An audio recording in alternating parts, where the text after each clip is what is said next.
Paul Manafort, President Trump's former campaign chairman, leaving a federal courthouse in Washington on Monday. He pleaded not guilty to charges of tax fraud and money laundering. Tasos KatopodisEuro European press photo agency. Good morning. Here's what you need to know. Mueller sends a message to Washington. The first charges in the investigation by Robert Mueller into Russian ties to the Trump campaign did not implicate the president but collectively amounted to a political body blow, our chief White House correspondent writes. If you missed the flurry of developments on Monday, here's a wrap-up. Paul Manafort, President Trump's former campaign manager, and a business partner, Rick Gates, pleaded not guilty to charges of tax fraud and money laundering. We explain 5 key points from their indictment, which you can read here. The White House said that none of the charges proved that the president had colluded with Russia, but Mr. Mueller also announced that a former campaign advisor, George Papadopoulos, had pleaded guilty to lying to the FBI and was cooperating with the inquiry. Our reporters in Washington explain it is now clear, from Mr. Papadopoulos' admission and emails related to a meeting at Trump Tower in June 2016, that the Russian government offered help to Mr. Trump's candidacy and campaign officials were willing to take it. How we got here. George Papadopoulos, a 30-year-old aide to the Trump campaign, repeatedly sought to set up a meeting with Russian officials last year, according to court documents. We look at how he did it. We also traced the path of the $18 million that Paul Manafort is accused of laundering, including where he spent the money, more than $900,000 at an antique rug store, for instance. In explaining the ambition that led to Mr. Manafort's downfall, a friend referred to the former Ukrainian president for whom Mr. Manafort did work. He could have kept running campaigns for the Yanukovych of the world, and nobody would have cared.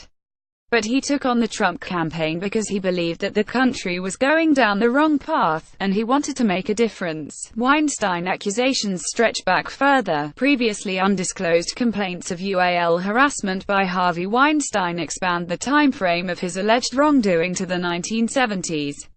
A spokeswoman for the Hollywood producer said that any allegations of non-consensual are unequivocally denied by Mr. Weinstein. How does the Times write about UAL assault? Our journalists and lawyers explain the terminology we use. Military's transgender ban is blocked. A judge on Monday halted a White House policy barring military service by transgender troops, ruling that it was most likely unconstitutional and based on disapproval of transgender people generally. In announcing the ban in July, President Trump said that U.S. forces could not afford the tremendous medical costs and disruption of transgender troops. The Daily: a guilty plea in the Russia investigation. 3 people have been charged.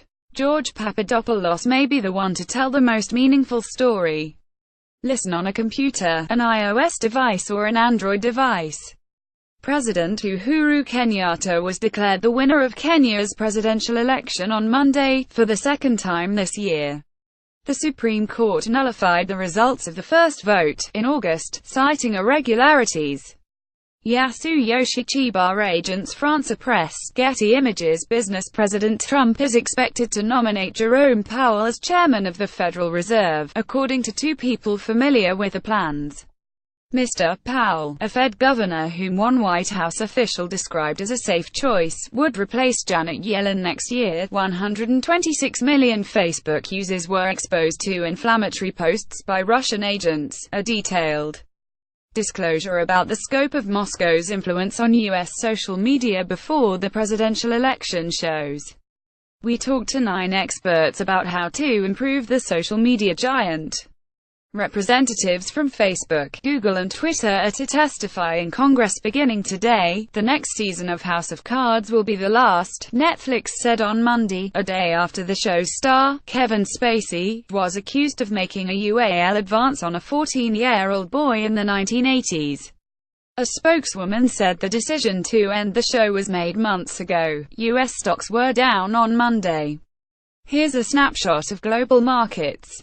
Smarter living tips, both new and old, for a more fulfilling life. You don't need to drain your battery before recharging, and other tech myths debunked. Clock seasonal shifts offer an opportunity to assess sleep habits. Recipe of the day: Monster Halloween cookies.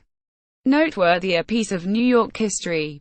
In today's 360 video, walk among century-old fishing SS in Hudson, NY, that were once at risk of being demolished but are now being preserved. Partisan writing you should NT miss.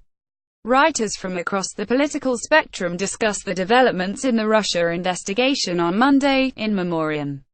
Fred Beckey, a fabled mountaineer for 7 decades, was the first to take hundreds of routes to the summits of North America's tallest peaks. He was 94. Robert Blakely designed the yellow and black fallout shelter sign, a once a ubiquitous symbol in the U.S. He was 95. They can't believe there's no butter. The French consume 3 times as much butter as Americans, so shortages are a problem in the land of the croissant. Interneting with Amanda Hessel. Reporter starts a new video series today about everything that's weird, wrong and totally sad about culture. You can sign up here to be notified when episodes are published. Best of late night TV. The comedy hosts took stock of the charges filed against Paul Manafort.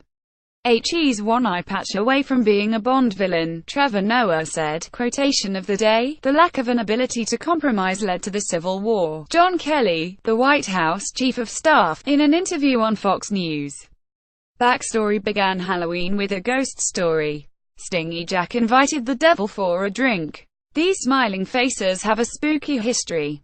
Mike Seger. Reuters. As Irish folklore goes, Jack didn't want to pay for the drinks, so he persuaded the devil to turn himself into a coin that could be used to settle the bill. The devil agreed, but Jack ditched the tab and kept the coin. When he Stingy Jack was denied entry to both heaven and hell and was instead given a burning coal to light his way as he roamed the earth for eternity. He placed the coal in a carved-out turnip, turning it into a lantern. Stingy Jack became known as Jack of the Lantern, or Jack-o'-lantern, by the late 17th century. Elsewhere in Europe, making lanterns from potatoes and beets was part of a fall harvest celebration. Lights were also thought to ward off evil spirits. By the end of the 19th century, European immigrants in America switched their carving tradition to pumpkins. The fortunate pumpkin is a noble fruit, a joy in the mouth of mankind, a paean of autumn on the happy palate, a 1942 Times article proclaimed. The unfortunate pumpkin becomes a jack-o'-lantern. Remy Tuman contributed reporting, __________. Your morning briefing is published weekdays at 6 a.m. Eastern and updated all morning. Browse past briefings here. If photographs appear out of order, please download the updated New York Times app from iTunes or Google Play. What would you like to see here? Contact us at briefing@nighttimes.com.